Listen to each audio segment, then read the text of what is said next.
जय जय श्री राधे श्याम।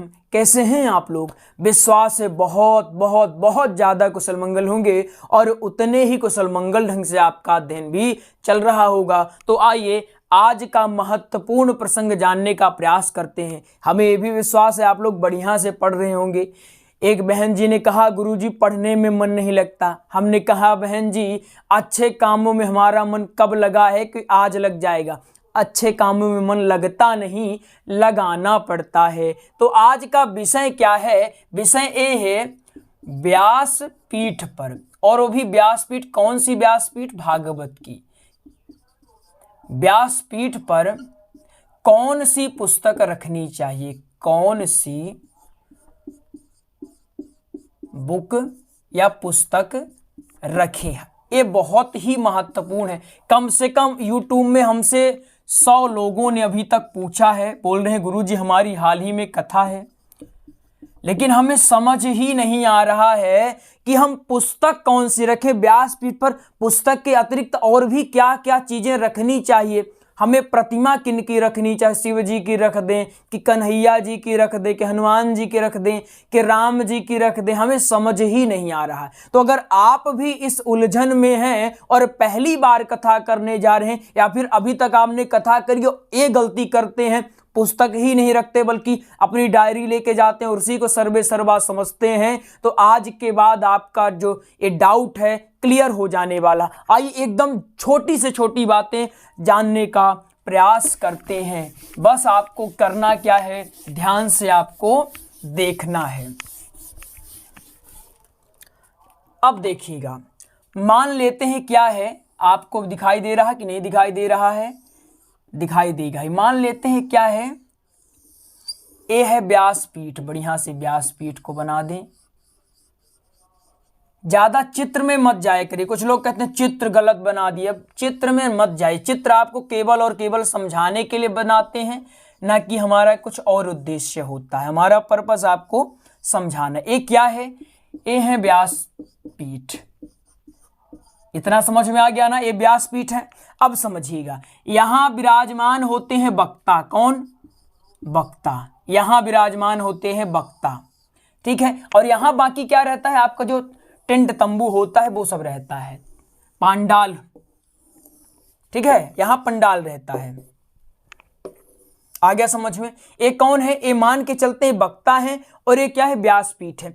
अब सामने जो भी चीजें आपको करनी होती है सामने करनी होती है। सामने कैसे करना है? यहां का जो आपका आसन इससे ऊंचा, कितना ऊंचा? लगभग 1 से लेकर 2 फीट तक। ये आपकी हाइट पर या वक्ता की जो हाइट है उसमें भी निर्भर करता है।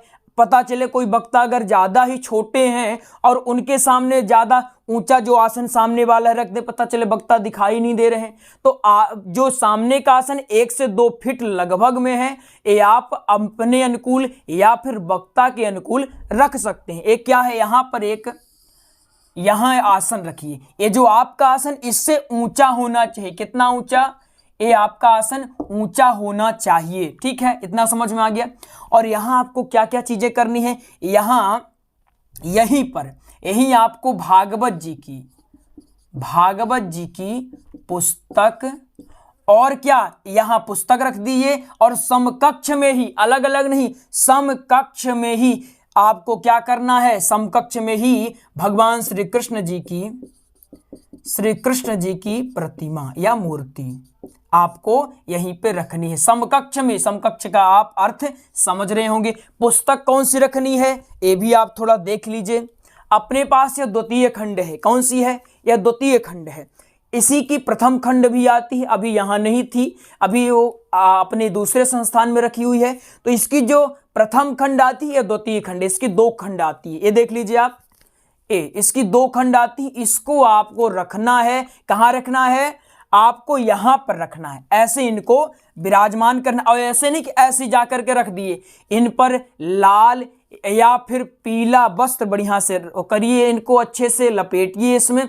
इसके बाद इनका उचित आसन दीजिए इन्हें, इसके बाद रखिए। अगर ये चीजें नहीं करती हैं तो ये माना जाता है कि आप व्यासपीठ का अपमान कर रहे हैं। आपने देख लिया, और आपको यहाँ एक प्रतिमा भी कन्हैया जी की, लड्डू गोपाल की प्रतिमा रखनी है। याद रखिएगा, जो प्रतिमा रखें वो लड्डू गोपाल की प्रतिमा होनी चाहिए। इसके बाद आप कथा प्रारंभ कर सकते हैं। अगर आपने पुस्तक नहीं रखी है और ये प्रतिमा नहीं रखी है तो अधूरा माना जाएगा। कुछ लोग कहेंगे गुरुजी ये जरूरी थोड़ी है, हमने मान लिया कि ठीक है आसन दे दिए हैं, रखें ना रखें जरूरी थोड़ी है, कंपलसरी थोड़ी है। अब कंपलसरी तो महाराज भोजन करना भी नहीं है। आप मान लीजिए कि हमने भोजन किया है, लेकिन करते हैं ना भोजन। क्यों करते हैं? ताकि हमारा शरीर सुदृढ़ रहे, अच्छे ढंग से कार्य कर सके। उसी प्रकार व्यासपीठ के कुछ नियम होते हैं, अगर उन नियमों का उल्लंघन करते हैं तो फिर ये माना जाता है कि आप व्यासपीठ का अपमान कर रहे हैं। वैसे भी आज देखा जाता है बहुत से इतने वक्ता पैदा हो रहे हैं कि जानकारी कुछ नहीं, बस लालच में आकर के हैं, यहाँ धन मिलता है, सम्मान मिलता है, लालच में आकर के कथा करना प्रारंभ कर देते हैं और ऐसे ऐसे कृत्य करते हैं जो व्यासपीठ के मर्यादा के पूर्णतः विपरीत रहता है। तो आपको जो विशेषकर सीरियस कैंडिडेट हैं, जो ये चाहते हैं कि अपनी जो भारतीय संस्कृति है आगे बढ़े, तो ये जो व्यासपीठ, खासकर व्यासपीठ है, उसकी मर्यादा का पालन आपको स्वयं करना होगा, तभी दूसरे देखेंगे, दूसरे करेंगे। तो वक्ता के रूप में जो योग्य वक्ता बनना चाहते उनके लिए जरूरी है छोटी छोटी बातें। और हमने आपको बताया था ये तुलसी, माता तुलसी का पौधा आपको लगाना है, केले का, ये सारी चीजें हमने आपको पहले से बता रखी है। एक जानकारी इसमें छूटी थी, पुस्तक वाली। कहाँ पर रखनी है आपको? ये ना करिएगा कि यहाँ अपने बगल में रख लें, नहीं, यहाँ आप चाहें तो अपने सामने या बगल में अपना जो नोट्स होता है, क्या अपना नोट्स, जो आप खुद का नोट्स बनाते हैं, तो खुद का नोट्स आप चाहें तो रख सकते हैं, लेकिन पुस्तक यहाँ मत रखिएगा कि पुस्तक जैसे पढ़ते हैं दूसरे, क्योंकि भागवत जी की कोई पुस्तक या पुस्तक नहीं है, ये साक्षात नारायण जी का स्वरूप है। ये मत समझिए एक बुक है, बुक की तरह इनको नहीं ट्रीट करना है, ये साक्षात नारायण है, इसलिए इनका एक उचित आसन होना अनिवार्य है। आप यहाँ अपना नोट्स रख सकते हैं और यहाँ भागवत जी के पुस्तक रखेंगे और श्री कृष्ण जी की प्रतिमा आपको रखना है। इनका प्रतिदिन क्या करना है? पूजन करना है। क्या? पूजन आपको इनका प्रतिदिन करना है। तो विश्वास है आपको समझ में आ गया होगा। जो ना समझ में आए तो बिल्कुल बताइएगा। अब विराम करते हैं, इससे पहले आपको एक जानकारी देते हैं। हमने भागवत कथा का, श्री राम कथा का व सत्संग का एक प्रॉपर नोट्स तैयार करवा दिया है।